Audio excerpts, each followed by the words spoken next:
Mantan Ketua Umum Pimpinan Pusat Muhammadiyah Din Syamsuddin menyebut pemberian konsesi izin tambang untuk organisasi masyarakat, ormas, keagamaan, Nahdlatul Ulama, NU, dan Muhammadiyah, jebakan.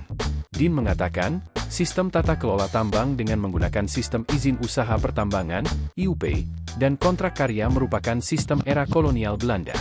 Sistem tersebut bahkan dilanggengkan melalui Undang-Undang, UU, Nomor 3 Tahun 2020 tentang perubahan atas UU Nomor 4 Tahun 2009 tentang pertambangan mineral dan batu bara. Hal ini dikatakan Din dengan mengutip pernyataan seorang pakar. Menurut Din, sistem IUP yang diterapkan pemerintah tidak sesuai konstitusi. Apalagi, sistem IUP selama beberapa tahun belakangan ini terbukti disalahgunakan oleh oknum pejabat negara, mulai dari level bupati, gubernur, hingga direktorat jenderal dalam mengeluarkan IUP dijadikan sebagai sumber korupsi. Meski demikian, Din berusaha untuk husnuzon atau berbaik sangka bahwa pemberian konsesi tambang untuk ormas keagamaan seperti NU dan Muhammadiyah sebagai bentuk perhatian pemerintah kepada mereka. Menurut dia, pemberian konsesi tambang kepada NU dan Muhammadiyah tetap tidak seimbang dengan jasa dan peran kedua ormas Islam itu. Sebagai warga Muhammadiyah, Din minta PP Muhammadiyah menolak tawaran dari pemerintah itu.